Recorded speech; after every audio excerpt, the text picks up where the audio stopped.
Hello, my name is Melissa Stanley, and I interviewed, her name is Adrienne Heatherly. She works with my husband. She works at Fayetteville Elementary School, which is called Fayetteville PK through 8. She is their school counselor there. She has her Master's of Science in Education and School Counseling. She says she also has a national certification from the NBCC, which is the National Board for Certified Counselors. She, when I asked her about her job duties, she said that was kind of hard to describe, but because she has so many duties at school, some of which are short-term individual counseling, such as group counseling, academic advisory, things of that nature. She is also trained in crisis and trauma. She said that they have two behavior disorder rooms in their school, and that when, there's behaviors that are not that they're not all abnormal when it comes to abnormal behaviors, but when they're, I guess, on the extreme end of that, spectrum, that's where they go. And she is the one that they will call if there is a crisis. Also, any trauma victims, maybe a child is having issues at home, or a sudden death in the family or something, and they're extremely traumatized, she's the one they call. She said that they do not do discipline there, but she does help regulate the student when they're having those issues, redirection, things like that. She's also part of the SAT, which is the Student Assistance Team.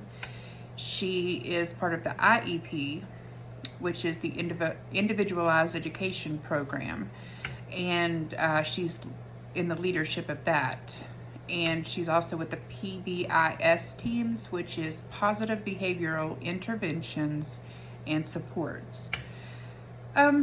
She said she loves working with kids. That's what she finds fulfilling about working in this industry, is the fact that she can help children, especially those that have been traumatized or facing a crisis of some sort. She said that helping a student regulate their emotions is the most fulfilling thing that she has experienced in this field. Her most challenging thing, she said, was working with the adults.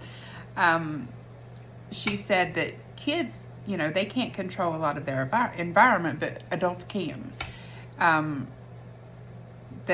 And she said that in turn makes it challenging to work with the students, especially when the adults try to step in, or, they have their opinions or their assumptions on what is best for the child, and they don't always know what's best, and they tend to not listen to her expertise. So she said that is the most challenging thing she faces working as a school counselor.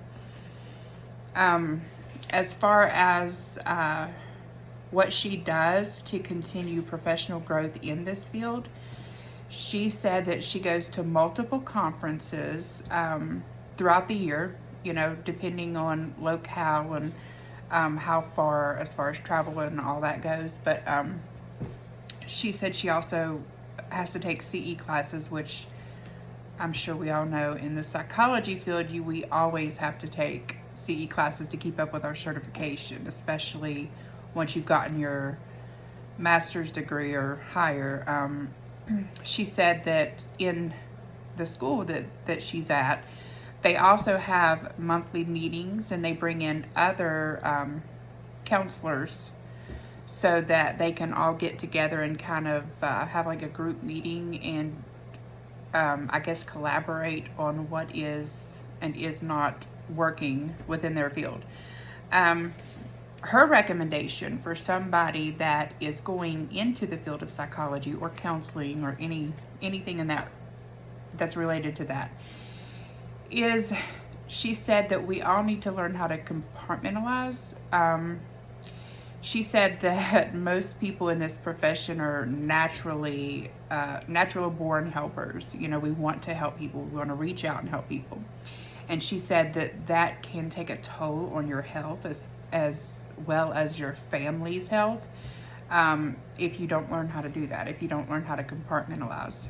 And she said in order to be able to help people do that, we have to learn how to help ourselves first.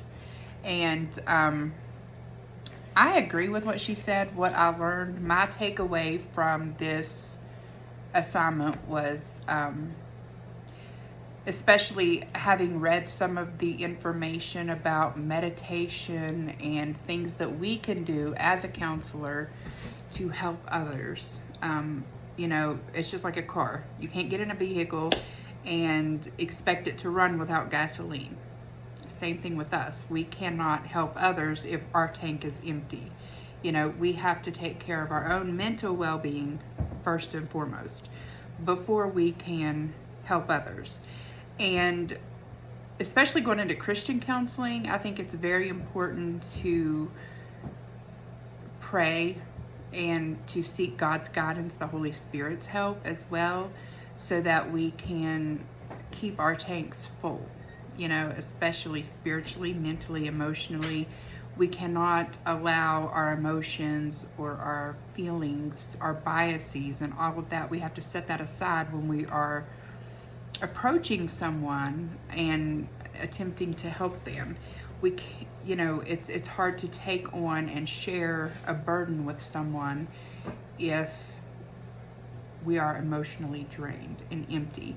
So I also like how she mentioned about the conferences and things and how those are very helpful, especially to be amongst your peers. And, you know, you can kind of be each other's shoulder and I guess vent to one another and be able to learn from other people as well that's in this field. And as far as school counseling, I love that there are counselors for that. That's not something that I ever thought that I would be interested in. My biggest goal, I believe, is family, marriage, therapy, but it's where God leads me, really. I also would love to work with bariatric patients because having been one myself and having lost over 135 pounds, I know how it feels. So she has taught me to, you know, take time for me. And I think that's the biggest getaway that I can say that I got from this interview assignment was that it's important for anybody in the psychology field to take time for you. Take care of your own mental health first before you can reach out and help others. And I think God would agree with that, and he would expect that of us. Just like Jesus himself, he went away and got away from he got away from everybody, and he went off to pray to his Father. And that's how he was rejuvenated by doing that. So I think that him doing that set an example for us that we should do the same thing. So anyway, I hope that this is helpful to anybody that watches, and I pray that God blesses you.